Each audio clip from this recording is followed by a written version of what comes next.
ತ್ರಿಮೂರ್ತಿಗಳಿಗೆ ಪ್ರತಿರೂಪ ಆಗಿರೋ ಈ ಕಾಮಧೇನುವಲ್ಲಿ ಸರ್ವ ದೇವತೆಗಳು ವಾಸಿಸ್ತಾರೆ.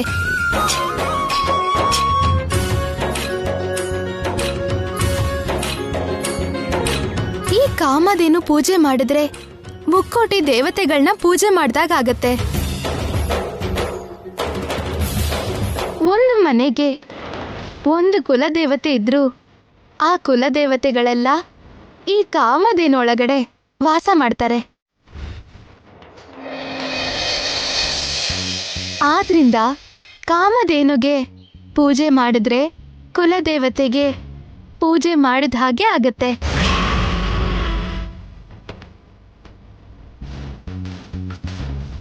ಅಷ್ಟೇ ಅಲ್ಲದೆ ಕಾಮಧೇನು ಪೂಜೆಯಿಂದ ಲೆಕ್ಕ ಇದ್ದಷ್ಟು ಭಾಗ್ಯ ಸೌಭಾಗ್ಯ ಸಿಗತ್ತೆ.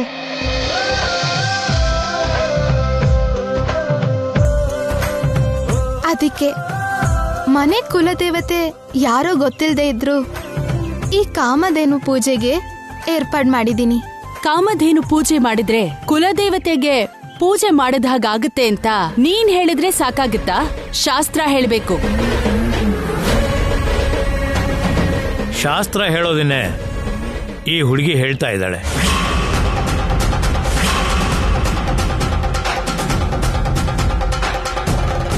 ಅಂದ್ರೆ ಅಖಿಲ್ಗ್ ಒಳ್ಳೇದಾಗ್ಲಿ ಅಂತ ಮಾಡಿಸ್ತಿರೋ ಕುಲದೇವತೆ ಪೂಜೆನ ಈ ಕಾಮಧೇನುಗ್ ಮಾಡ್ಬೋದು ಅಂತ ಹೇಳ್ತಿದ್ದೀರಾ ಅಪ್ಪ? ಮಾಡಬಹುದು.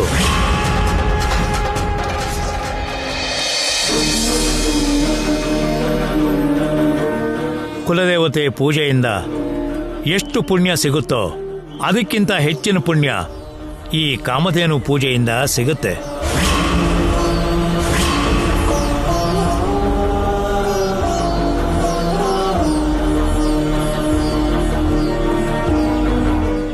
ಶ್ಯಾಮ, ಪೂಜೆ ಶುರು ಮಾಡು.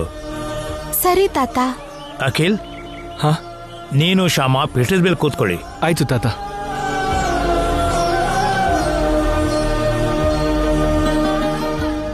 ಅಪ್ಪಪ್ಪ, ಇವಳು ನಾನ್ ಅನ್ಕೊಂಡಷ್ಟು ಸಾಮಾನ್ಯದೊಳಲ್ಲ. ಇವಳು ಈ ಮನೇಲಿ ಇದ್ದಷ್ಟು ಅಪಾಯನೇ. ಮನೇಲಿ ಇರೋರ್ನೆಲ್ಲ ಬುಟ್ಟಿಗೆ ಹಾಕೋತಿದ್ದಾಳೆ. ಇವಳನ್ನ ಹೇಗಾದ್ರೂ ಮನೆಯಿಂದ ಮೊದಲು ಓಡಿಸ್ಬೇಕು.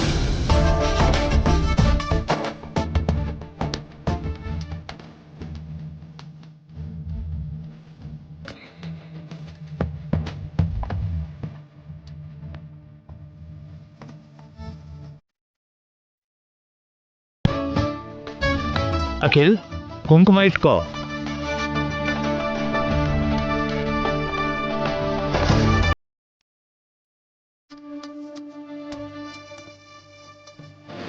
ಶುಕ್ಲಾಂ ಭರದ್ರಂ ವಿಷ್ಣುಂ ಶಶಿವರ್ಣಂ ಚತುರ್ಭುಜಂ ಪ್ರಸನ್ನವದನಂ ಧ್ಯಾಯೇತ್ ಸರ್ವವಿಘ್ನೋಪಶಾಂತಯೇ.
ಕಾಮಧೇನು ಪೂಜೆ ನಿರ್ವಿಘ್ನವಾಗಿ ನಡೀತಲ್ಲ ಅಂತ ನಿನ್ನ ಪರೀಕ್ಷೆ ಕೂಡ ಮುಗಿದೋಯ್ತು ಅಂತ ನೀನು ಅಂದ್ಕೋಬೇಡ.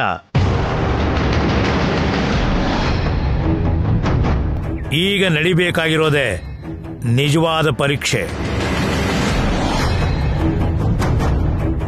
ನೀನು ಈ ಮನೆ ಸೊಸೆಯಾಗೋ ಅರ್ಹತೆ ಇದೆಯೋ ಇಲ್ವೋ ನಿರ್ಣಯ ಮಾಡೋ ಪರೀಕ್ಷೆ.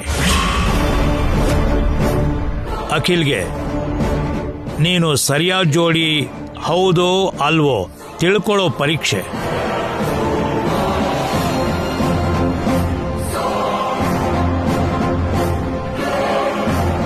ಈಗ ನಾನು ನಿಮ್ಮನ್ನ ಒಂದು ಪ್ರಶ್ನೆ ಕೇಳ್ತೀನಿ, ಅದಕ್ಕೆ ನೀವು ಸರಿಯಾದ ಉತ್ತರ ಕೊಡಬೇಕು.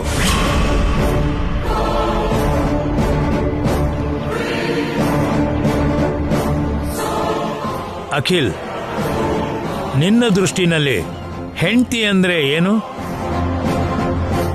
ಹೆಂಡತಿ ಅಂದ್ರೆ ಗಂಡಂಗೆ ಒಂದು ಬಾಧ್ಯತೆ ತಾತ. ಅಮ್ಮ, ನಿನ್ನ ದೃಷ್ಟಿಲಿ ಗಂಡ ಅಂದ್ರೆ ಏನು? ಗಂಡ ಅಂದ್ರೆ ಹೆಂಡ್ತಿಗೆ ಸರ್ವಸ್ವ ತಾತ.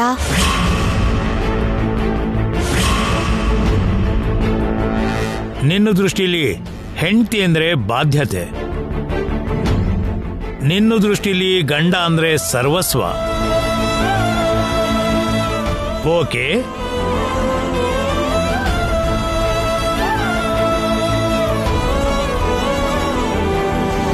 ಹೆಂಡತಿ ಗಂಡನ ಮಧ್ಯೆ ಬಂಧ ಇರಬೇಕು, ಬಾಧ್ಯತೆ ಇರಬೇಕು? ನೀನೇ ಹೇಳು ಅಖಿಲ್.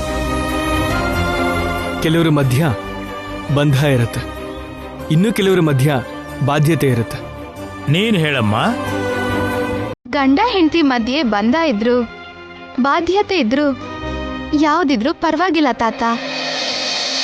ಯಾಕಂದ್ರೆ ಬಂಧದಲ್ಲಿ ಬಾಧ್ಯತೆ ಇರತ್ತೆ, ಬಾಧ್ಯತೆಯಲ್ಲಿ ಬಂಧನೂ ಇರತ್ತೆ. Good, very good.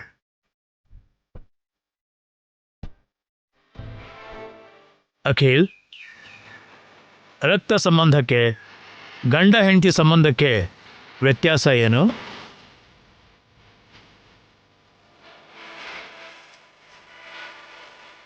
ರಕ್ತ ಸಂಬಂಧನ ದೇವರು ನಿರ್ಧಾರ ಮಾಡ್ತಾನೆ, ಗಂಡ ಹೆಂಡತಿ ಸಂಬಂಧನ ಮನುಷ್ಯರು ನಿರ್ಧಾರ ಮಾಡ್ತಾರೆ.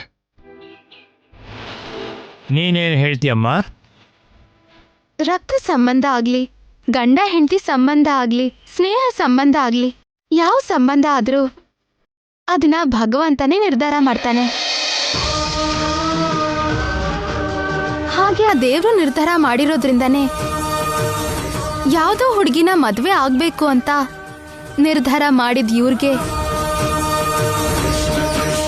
ಯಾವುದೋ ಹುಡುಗನ ಮದ್ವೆ ಆಗ್ಬೇಕು ಅಂತ ಅನ್ಕೊಂಡಿದ್ ನನ್ ಜೊತೆ ಮದ್ವೆ ಆಯ್ತು.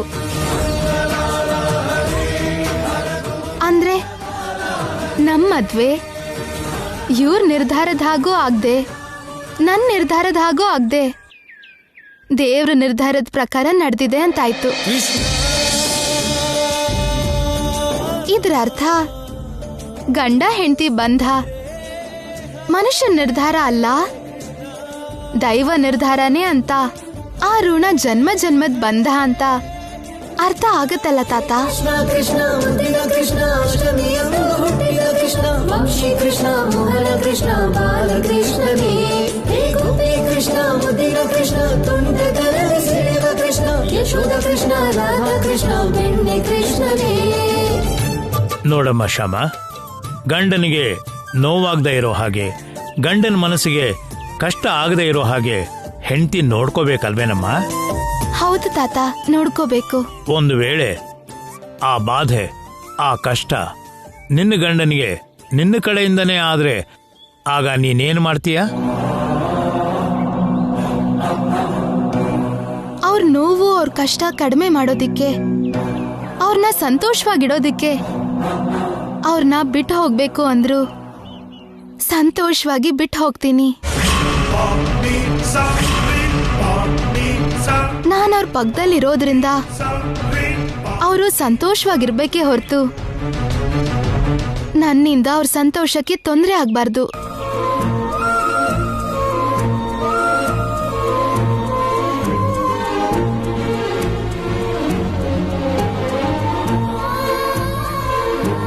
ಓ, ಓಕೆ ಓಕೆ. ಸಡನ್ ಆಗಿ ದೇವ್ರ ಪ್ರತ್ಯಕ್ಷ ಆಗಿ ನಿನಗೆ ಕಷ್ಟ ಬೇಕೋ ಸುಖ ಬೇಕೋ ಅಂತ ಕೇಳಿದ್ರೆ ನೀನು ಏನ್ ಕೇಳ್ಕೊತೀಯಮ್ಮ? ನನ್ನವ್ರಿಗೆಲ್ಲ ಸುಖ ಕೊಡು ಅಂತ, ನನಗ್ ಮಾತ್ರ ಕಷ್ಟ ಕೊಡು ಅಂತ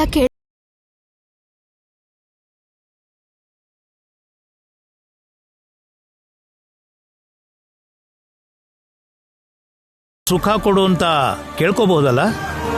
ಸುಖ ಸಿಗೋಕೆ ಶುರು ಆದ್ರೆ ದೇವ್ರನ್ನ ಮರೆಯೋದಕ್ಕೂ ಶುರು ಆಗತ್ತೆ. ಕಷ್ಟ ಇದ್ರೇನೆ ಯಾವಾಗ್ಲೂ ದೇವ್ರನ್ನ ನೆನ್ಪು ಮಾಡ್ಕೋತೀವಿ. ನಾನು ಸದಾ ನನ್ನ ಕೃಷ್ಣನ ನೆನ್ಪು ಮಾಡ್ಕೋಬೇಕು ಅಂದ್ರೆ ನನ್ಗೆ ಯಾವಾಗ್ಲೂ ಕಷ್ಟನೇ ಇರ್ಲಿ.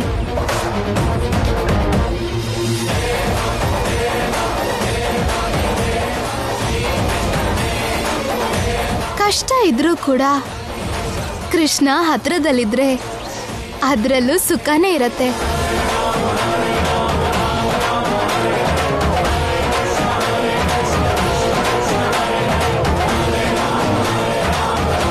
ಕುಂತಿದೇವಿ ಕೃಷ್ಣ ಪರಮಾತ್ಮನ ಕೇಳ್ಕೊಂಡಿದ್ದು ವರಾನ ನೀನು ಕೇಳ್ಕೊತಾ ಇದೀಯಾ ಅಂತಾಯ್ತು.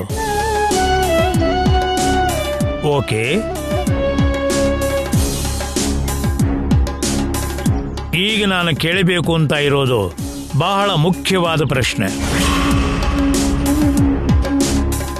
ತುಂಬಾ ಯೋಚನೆ ಮಾಡಿ ಉತ್ತರ ಕೊಡಬೇಕು. ಸರಿ ತಾತ.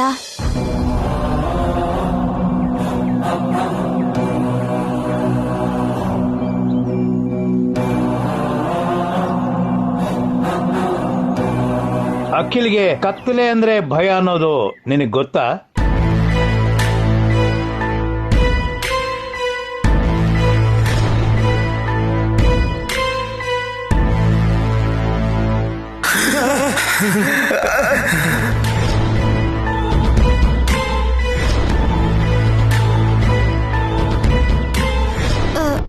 ಗೊತ್ತಿದೆ ತಾತ. ಆ ಭಯನ ನೀನು ದೂರ ಮಾಡ್ತೀಯಾ?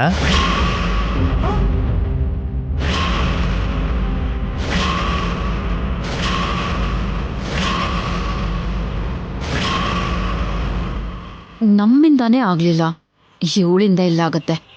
ಇನ್ನಿವಳ ಕತೆ ಮುಗೀತು. ಕೇಳ್ತಿರೋದು ನಿನ್ನನ್ನೇ. ಅವನ ಕತ್ಲೆ ಭಯನ ನೀನು ದೂರ ಮಾಡೋಕ್ಕಾಗತ್ತಾ?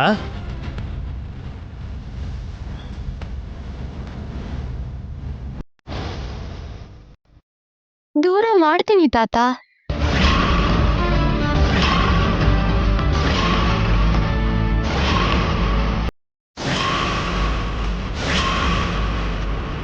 ಹೇಗ್ ದೂರ ಮಾಡ್ತೀಯಾ? ಏಕಾಗ್ರತೆಯಿಂದ ದೂರ ಮಾಡ್ತೀನಿ.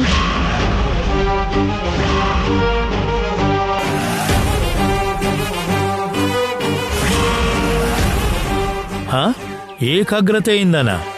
ಹೌದು ತಾತ. ಏಕಾಗ್ರತೆಯಿಂದ ಯಾವ ಕೆಲಸ ಮಾಡಿದ್ರು ಗೆಲುವು ಸಿಗತ್ತೆ ಅಂತ ಹೇಳ್ತಾರಲ್ವಾ? ಅದು ಹೇಳುವಷ್ಟು ಸುಲಭ ಅಲ್ಲ. ಕಷ್ಟನೇ ತಾತ. ಎಷ್ಟು ಕಷ್ಟದ ಕೆಲಸ ಆದ್ರೂ ಶುರು ಮಾಡಿದ್ಮೇಲೆ ನಿಧಾನವಾಗಿ ಹೋಗ್ತಾ ಸುಲಭ ಆಗಕ್ಕೆ ಪ್ರಾರಂಭ ಆಗುತ್ತಲ್ವಾ? ಅಖಿಲ್ ಅವ್ರಿಗೆ ಕತ್ಲಿನ ಭಯ ಕತ್ಲಲ್ಲಿರೋದಲ್ಲ, ಅವ್ರ ಯೋಚನೆಯಲ್ಲಿರೋದು.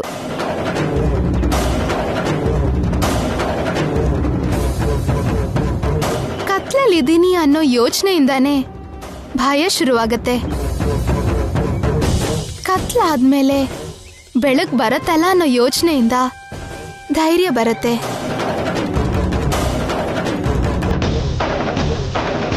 ಅವ್ರಿಗೆ ಆ ಧೈರ್ಯ ತರೋದಿಕ್ಕಾಗಿ ನನ್ನಿಂದ ಆಗೋ ಪ್ರಯತ್ನ ನಾನು ಮಾಡ್ತೀನಿ. ಅವ್ರ ಭಯನ ದೂರ ಮಾಡ್ತೀನಿ.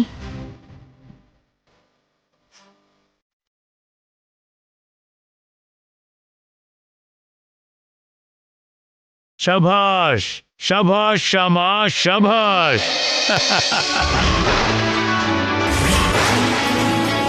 ಶಭಾಷ್.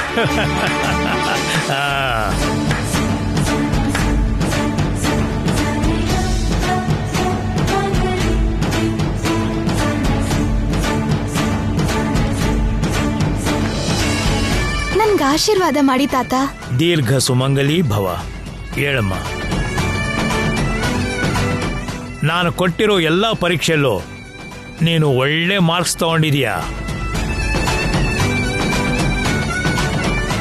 ಮುಖ್ಯವಾಗಿ ಕತ್ತಲೆ ಭಯದ ಪರೀಕ್ಷೆಯಲ್ಲಿ ನಾನು ಊಹೆ ಮಾಡಿದಕ್ಕಿಂತ ಹೆಚ್ಚು ಮಾರ್ಕ್ಸ್ ತಗೊಂಡ್ಬಿಟ್ಟಿದ್ಯಮ್ಮ. ಎಲ್ಲ ಆ ಕೃಷ್ಣನ್ ದಯೆ ತಾತ. ಅಖಿಲ್, ಈಗ ನಾನು ಹೇಳ್ತೀನಿ, ಶ್ಯಾಮ ನಿನಗೆ ಸರಿಯಾದ ಜೀವನ ಸಂಗಾತಿ.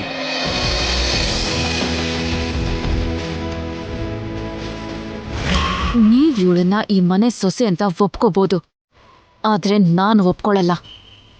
ಇವಳನ್ನ ಇಲ್ಲಿಂದ ಓಡ್ಸೋದೆ ನನ್ ಗುರಿ. ಶ್ಯಾಮ ನಿನ್ನ ಜೀವನಕ್ಕೆ ಬರಬೇಕಾಗಿದ್ದು ಅನ್ನೋದು ಕಾಕತಾಳೀಯಾಗಿ ಬಂದಿದ್ದಲ್ಲ. ಆ ದೇವ್ರೆ ನಿರ್ಧಾರ ಮಾಡಿ ಶ್ಯಾಮನ್ನ ನಿನ್ನ ಜೀವನಕ್ಕೆ ಕಳಿಸಿದ್ದಾನೆ. ಖಂಡಿತ ನಿಮ್ಮದು ಜನ್ಮ ಜನ್ಮದ ಬಂಧನ.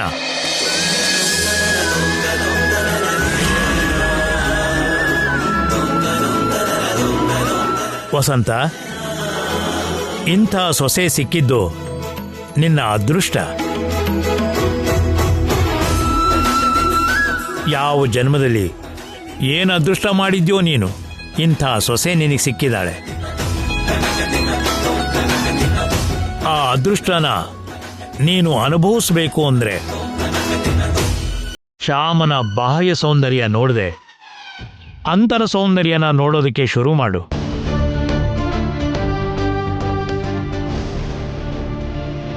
ಹಾಗೆ ನೋಡೋಕೆ ಶುರು ಮಾಡಿದ್ರೆ ನಿನ್ನ ಸೊಸೆ ದೊಡ್ಡತನ ನಿನಗೂ ಅರ್ಥ ಆಗತ್ತೆ. ಆಗ್ಲಿ ಅಪ್ಪ.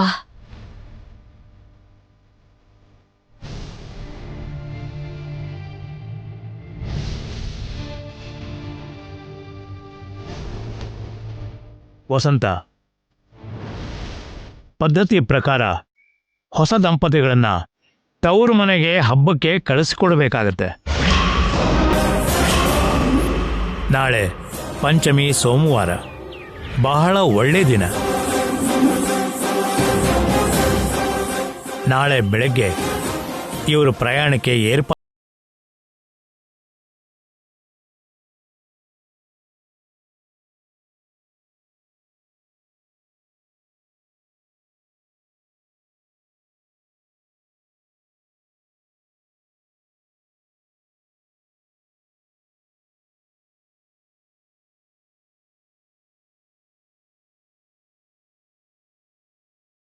ಯಪ್ಪ,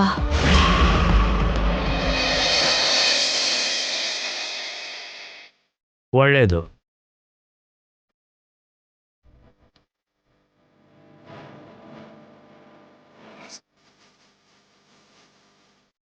ಅತ್ತೆ ಕೂಡ ಇವಳನ್ನ ಈ ಮನೆ ಸೊಸೆ ಅಂತ ಒಪ್ಕೊಂಡ್ರಲ್ಲ. ಶ್ಯಾಮ ಏನಾದ್ರೂ ನನ್ನ ಓರ್ಗಿತ್ತಿಯಾಗಿ ಇದೇ ಮನೇಲೇ ಇದ್ರೆ ಅವಳಿಗೆ ನನ್ನಷ್ಟೇ ಬೆಲೆ ಸಿಗತ್ತೆ. ಅಲ್ಲದೆ ಅವಳು ಬುದ್ಧಿವಂತಿಕೆಂತ ನನ್ನ ಬೆಲೆನೇ ಕಡಿಮೆನೂ ಮಾಡ್ಬೋದು. ಹಾಗೆ ನಡಿಬಾರ್ದು, ನಡೆಯೋದಕ್ಕೆ ಬಿಡ್ಲೂಬಾರ್ದು. ನಾಳೆ ಅಖಿಲ್ ಇವಳು ತವ್ರ ಮನೆಗೆ ಹೋಗೋದನ್ನ ಹೇಗಾದ್ರೂ ಮಾಡಿ ತಡಿಲೇಬೇಕು. ಹೌದಾ? ತಾತ ನಿನ್ನ ಆ ಮನೆ ಸೊಸೆ ಅಂತ ಒಪ್ಕೊಂಡ್ಬಿಟ್ಟಿದಾರ? ಹೌದಪ್ಪ.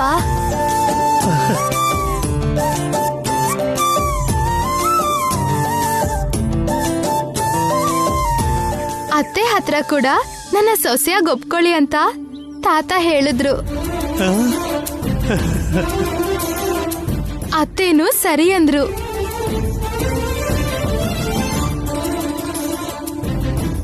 ಎಂತ ಒಳ್ಳೆ ವಾರ್ತೆ ಹೇಳಿದ್ಯಮ್ಮ.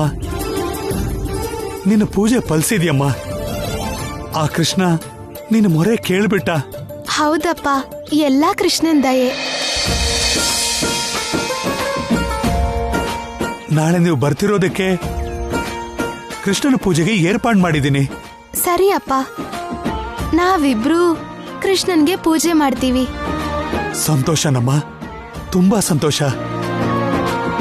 ಇಡ್ತೀನಪ್ಪ. ಒಳ್ಳೇದಮ್ಮ, ಒಳ್ಳೇದು.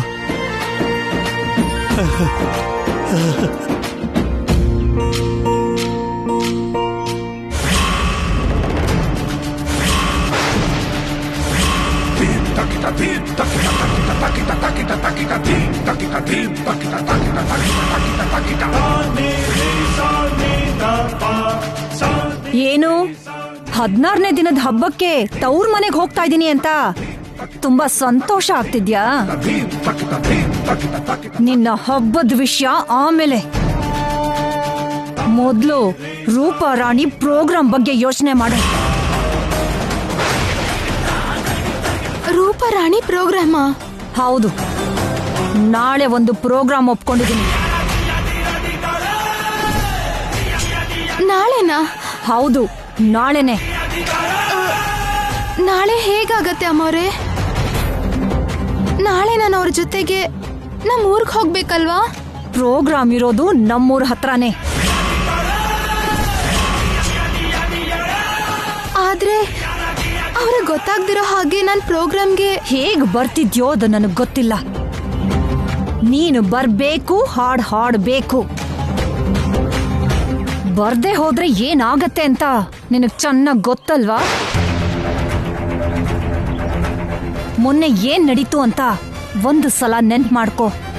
ನಿನ್ನ ಫ್ಯಾಮಿಲಿಗೋಸ್ಕರ ನೀನು ಕೊಟ್ಟಿರೋ ಮಾತನ್ನ ತಪ್ತೀಯಾ? ತಪ್ಪಿದ್ರೆ ನಿನ್ನ ಮನೆ ಶವದ ಮನೆ ಆಗೋಗತ್ತೆ. ನಾನು ಇಲ್ಲಿಂದ ನಮ್ಮೂರಿಗೆ ಹೋಗ್ತಾ ಇದ್ದೀನಿ. ನಾಳೆ ನೀನು ನಿನ್ನ ಗಂಡನ ಜೊತೆ ಬರ್ತೀಯೋ, ಅತ್ತೆ ಜೊತೆ ಬರ್ತೀಯೋ, ಓರ್ಗಿತ್ತೀರ್ ಜೊತೆ ಬರ್ತೀಯೋ ನನಗ್ ಬೇಕಾಗಿಲ್ಲ. ನೀನು ಪ್ರೋಗ್ರಾಮಿಗೆ ಬರ್ಬೇಕು, ಹಾಡ್ಬೇಕು. ನೆನ್ಪಿಟ್ಕೋ.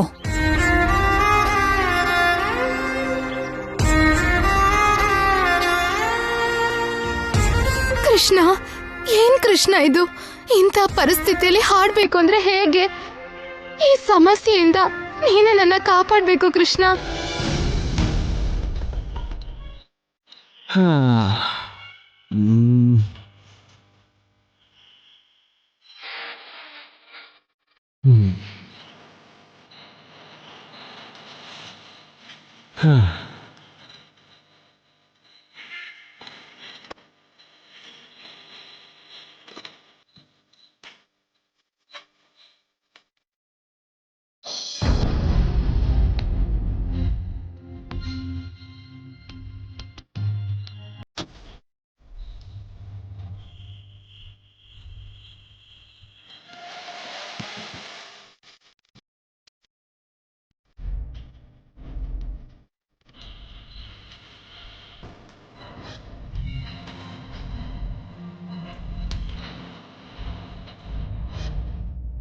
ಏನ್ ಅಖಿಲ್, ಅಷ್ಟೊಂದು ಸೀರಿಯಸ್ ಆಗಿ ಯೋಚನೆ ಮಾಡ್ತಿದ್ಯಾ?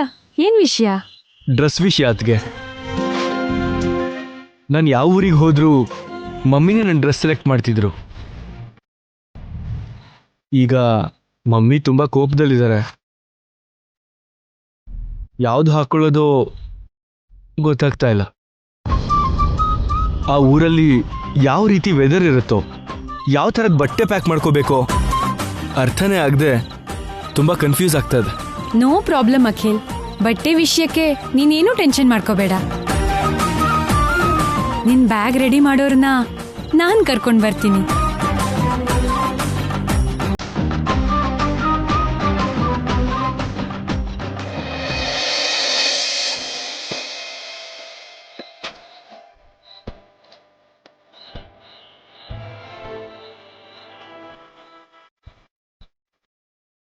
ಏನ್ ಹೊಸ ಮದುಮಗಳೇ, ತವರಿಗೆ ಹೋಗ್ತಿರೋ ಸಂಭ್ರಮಕ್ಕೆ ಖುಷಿಯಾಗಿ ಪ್ಯಾಕ್ ಮಾಡ್ಕೋತಿದೀಯಾ? ನಿನ್ ಬಟ್ಟೆ ಮಾತ್ರ ತಗೊಂಡ್ರೆ ಸಾಕಾಗಲ್ಲಮ್ಮ, ನಿನ್ ಗಂಡನ್ ಬಟ್ಟೆನೂ ಕೂಡ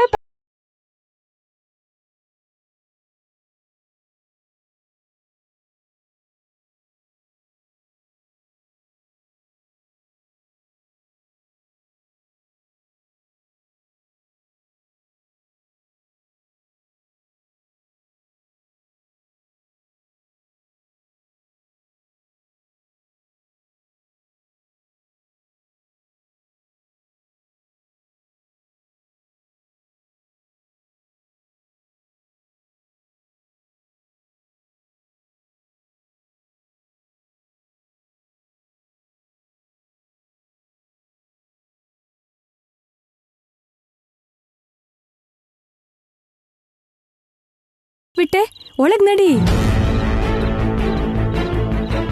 ನಾನು ರೂಮ್ ಒಳಗಡೆ ಹೋಗೋದು ಅತ್ತೆಗೆ ಇಷ್ಟ ಇಲ್ವಲ್ಲ?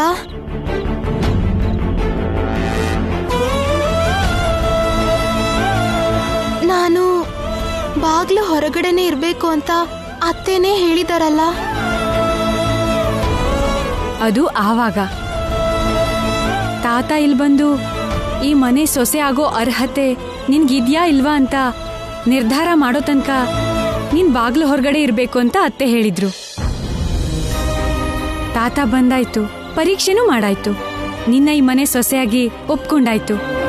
ಇನ್ನು ರೂಮ್ ಹೊರಗಡೆನೇ ಇರೋ ಅಗತ್ಯ ಏನಿದೆ? ಅದು ನಿಜಾನೇ. ಆದ್ರೆ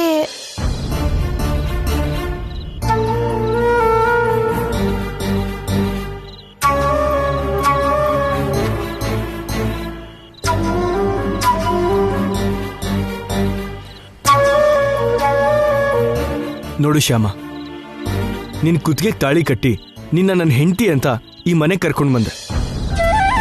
ನಿನ್ನ ಈ ಮನೆ ಸೊಸೆ ಅಂತ ಡ್ಯಾಡಿ ಕೂಡ ಒಪ್ಕೊಂಡ್ರು. ಈ ಮನೆ ಸೊಸೆ ಆಗೋ ಅರ್ಹತೆ ನಿನಗಿದೆ ಅಂತ ತಾತ ಕೂಡ ಒಪ್ಕೊಂಡು ಹೇಳಿದ್ರು. ತಾತನ ನಿರ್ಧಾರನ ಮಮ್ಮಿ ಕೂಡ ಗೌರವಿಸ್ತಾರೆ. ಸೊ ಇನ್ನು ನೀನು ಯಾವುದ್ರ ಬಗ್ಗೆನೂ ಯೋಚನೆ ಮಾಡಬೇಕಾಗಿಲ್ಲ, ಯಾರ ಬಗ್ಗೆನೂ ಯೋಚನೆ ಮಾಡಬೇಕಾಗಿಲ್ಲ. ಧೈರ್ಯವಾಗಿ ರೂಮಿಗೆ ಬರ್ಬೋದು. ಬಾ.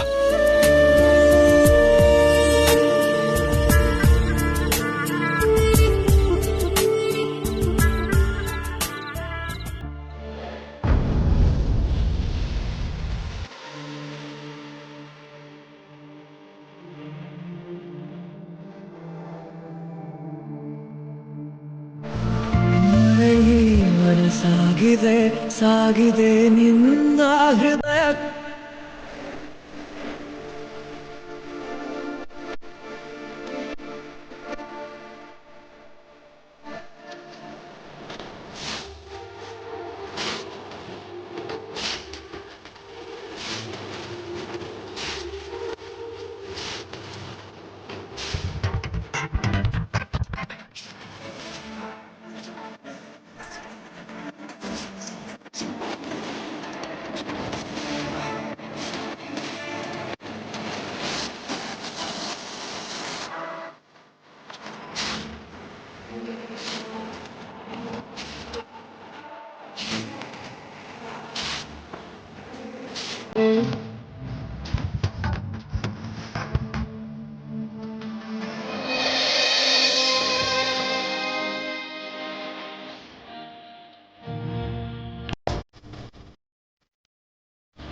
ಇವ್ನಿಗ್ ಯಾವ ಬಟ್ಟೆ ತಗೋಬೇಕೋ ಅರ್ಥ ಆಗ್ತಿಲ್ಲ, ನೀನೇ ಜೋಡಿಸ್ಕೊಡು.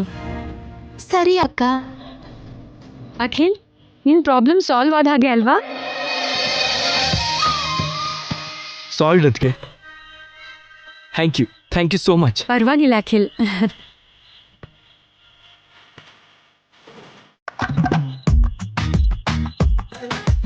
ಅಂದ್ರೆ ನಿಮ್ಮ ಊರಿನ ವಾತಾವರಣಕ್ಕೆ ಯಾವ ರೀತಿ ಬಟ್ಟೆ ತಗೊಂಡ್ರೆ ಸರಿಯಾಗಿರುತ್ತೆ ಅಂತ. ಯಾವ್ದಾದ್ರೂ ಪರವಾಗಿಲ್ಲ ಬಿಡಿ. ನಿಮ್ಗೆ ಯಾವ ಬಟ್ಟೆ ಹಾಕೊಂಡ್ರೆ ಆರಾಮ್ ಅನ್ಸುತ್ತೋ ಅದನ್ನೇ ಹಾಕೊಂಡ್ರಾಯ್ತು. ಆದ್ರೆ ಅಲ್ಲಿ ಪೂಜೆ ಕಾರ್ಯಕ್ರಮನೂ ಕೂಡ ಇರುತ್ತೆ ಅಂದ್ರು ಅಲ್ವಾ? ಪೂಜೆ ಅಂದ್ರಲ್ಲ ಅಂತ ನೀವು ಕಷ್ಟಪಟ್ಟು ಪಂಚೆ ಕಟ್ಕೋಬೇಕು ಅಂತ ಏನಿಲ್ಲ. ನಿಮ್ಗೆ ಇಷ್ಟ ಇರೋ ಬಟ್ಟೆ ಹಾಕೊಂಡೆ ನೀವು ಪೂಜೆ ಕೂತ್ಕೋಬಹುದು. ಅಲ್ಲಿ ನಿಮ್ಗೆ ಯಾವ ರೀತಿನೂ ತೊಂದರೆ ಇರಲ್ಲ. ಥ್ಯಾಂಕ್ಸ್.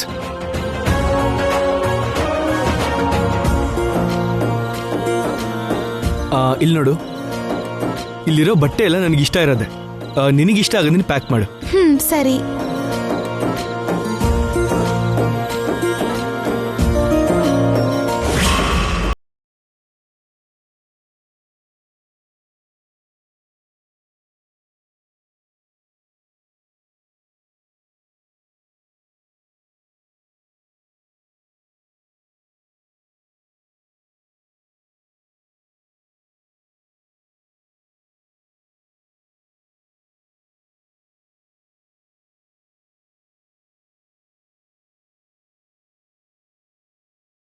ಏರ್ಪಾಡು ಮಾಡು.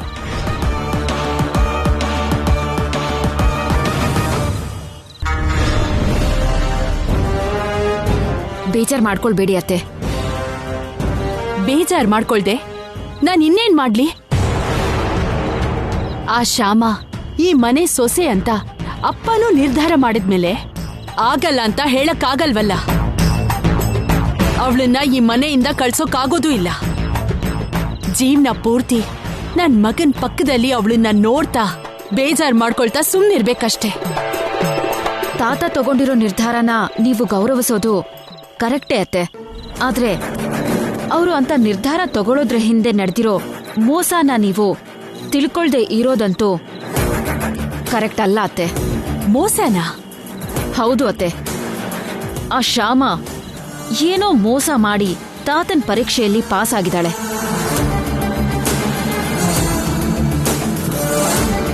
ಅಷ್ಟೇ ಅಂತ್ಯಾ? ಖಂಡಿತವಾಗ್ಲೂ ಹೌದು ಅತ್ತೆ. ಇಲ್ದೆ ಹೋದ್ರೆ ಒಂದ್ ದಿನಾನೂ ನಾನ್ ವೆಜ್ ಅಡ್ಗೆ ಮಾಡದೇ ಇರೋ ಶ್ಯಾಮ ಸಡನ್ ಆಗಿ ಅಷ್ಟು ರುಚಿಯಾಗಿ ನಾನ್ ವೆಜ್ ಅಡ್ಗೆನ ಹೇಗ್ ಮಾಡೋಕ್ ಸಾಧ್ಯ? ಪ್ರತಿ ವಿಷಯದಲ್ಲೂ ಶ್ಯಾಮ ಪಕ್ಕಾ ಪ್ಲಾನ್ ಮಾಡ್ಕೊಂಡು ಕ್ಲೆವರ್ ಆಗಿ ಮುಂದಕ್ಕೆ ಹೋಗ್ತಿದ್ದಾಳೆ. ಅದಕ್ಕೆ ಗಂಡ ಹೆಂಡತಿ ಬಗ್ಗೆ ತಾತ ಕೇಳಿರೋ ಪ್ರಶ್ನೆಗೆಲ್ಲಾನು ಸರಿಯಾಗಿ ಜಾಣತನದಿಂದ ಉತ್ತರ ಕೊಟ್ಟು ಅವ್ರ ಮನ್ಸನ್ನ ಗೆದ್ದಿದ್ದಾಳೆ. ಹೊರಗಡೆ ಅಮಾಯಕಿ ತರ ನಟಿಸ್ತಾ ಒಳಗಡೆ ಸಿಕ್ಕಾಪಟ್ಟೆ ಪ್ಲಾನ್ ಮಾಡ್ತಾ ಅಖಿಲ್ನ ಮಾವನ್ನ ಹೇಗ್ ಬುಟ್ಟಿಗೆ ಹಾಕೊಂಡ್ಲೋ ಹಾಗೆ ತಾತಂಗೂ ಅದೇ ರೀತಿ ಮೋಸ ಮಾಡಿ ಪರೀಕ್ಷೆಯಲ್ಲಿ ಗೆದ್ದಿದ್ದಾಳೆ. ಶ್ಯಾಮ ಈ ಮನೆಗೆ ಸರಿಯಾದ ಸೊಸೆ ಅಂತ ಅವ್ರ ಬಾಯಲ್ಲೇ ಹೇಳ್ಸಿದಾಳೆ. ಆ ಶ್ಯಾಮ ಅಷ್ಟು ಪ್ಲಾನ್ ಮಾಡಿದಾಳೆ ಅಂದ್ಮೇಲೆ ನಾವ್ ಆ ಪ್ಲಾನ್ನ ಹಿಂದಕ್ಕೆ ಹಾಕೋ ಮಾಸ್ಟರ್ ಪ್ಲಾನ್ನ ಮಾಡ್ಬೇಕೇ ಹೊರತು ಹೀಗೆ ಕಾಂಪ್ರಮೈಸ್ ಆಗಿ ಅವಳನ್ನ ಮನೇಲಿರೋಗ್ ಬಿಟ್ರೆ ಹೇಗತ್ತೆ?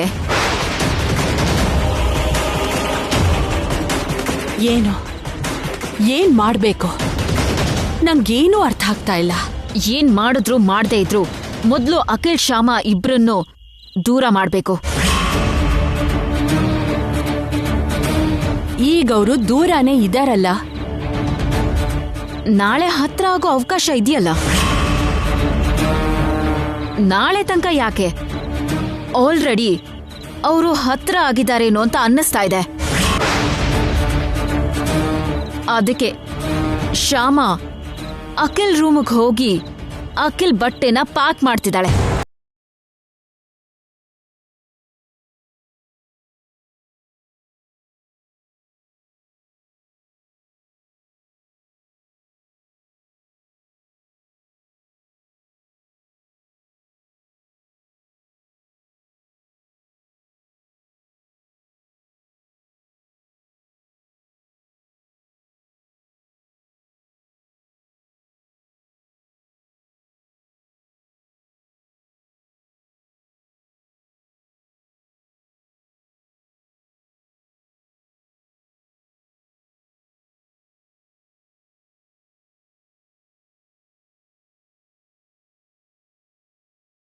ಆಗಿದೆ.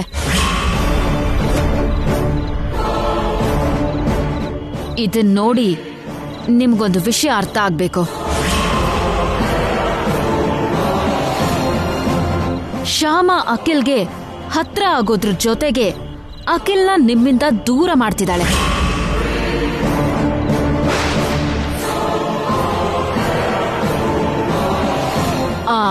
ಇದೆಲ್ಲ ನಿಮಗೂ ಅರ್ಥ ಆಗಿರುತ್ತಲ್ವಾ? ನೋ, ನಡಿಯೋಕ್ ಬಿಡಲ್ಲ. ಹಾಗೆ ನಡಿಯೋಕ್ ಬಿಡಲ್ಲ.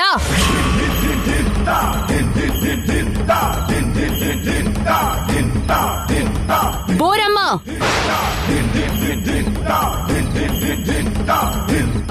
ಏನಮ್ಮ ಅವ್ರೆ?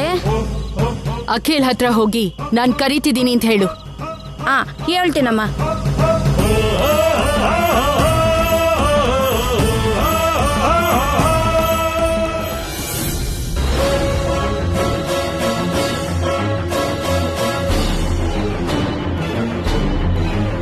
ಏಯ್, ಆ ಡ್ರೆಸ್ ಅಂದ್ರೆ ನಂಗೆ ತುಂಬಾ ಇಷ್ಟ, ಅದನ್ನು ಇಟ್ಕೋ. ಅಖಿಲಪ್ಪ ಅವ್ರೆ, ಏನು?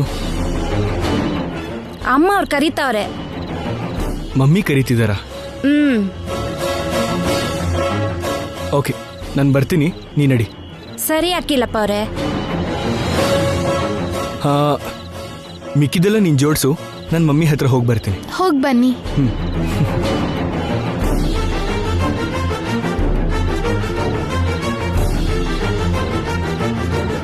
ಏನ್ ಅಖಿಲ್, ಬಟ್ಟೆ ಜೋಡ್ಸ್ ಆಗೋಯ್ತಾ? ಇಲ್ಲ ಅತ್ಗೆ, ಮಮ್ಮಿ ಕರೆದ್ರಂತೆ ಹೋಗ್ತಾ ಇದ್ದೀನಿ. ಈ ಕೆಲ್ಸನೆಲ್ಲ ಮುಗಿಸಿ ಆಮೇಲೆ ಅತ್ತೆ ಹತ್ರ ಹೋಗ್ಬಹುದಲ್ವಾ? ಆದ್ರೆ ಏನಾದರೂ ಅರ್ಜೆಂಟ್ ಕೆಲಸ ಇದೆಯೇನೋ ಅಂತ.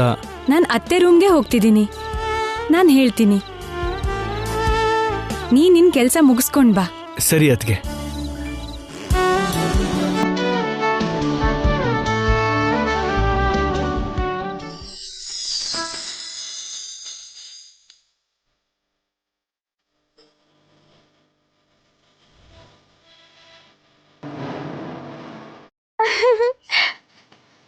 ಅಯ್ಯೋ ಮಿಂಚೋಳ.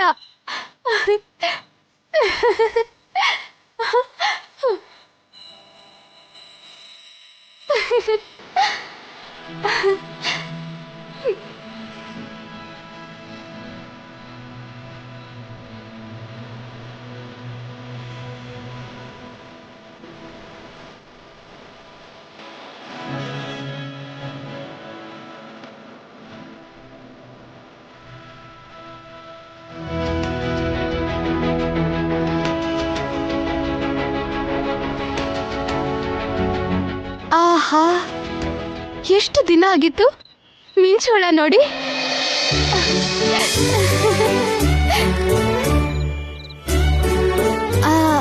ಲೈಟ್ ಆಫ್ ಮಾಡಿದ್ರೆ ಕತ್ಲಲ್ಲಿ ಚೆನ್ನಾಗಿ ಕಾಣುತ್ತೆ.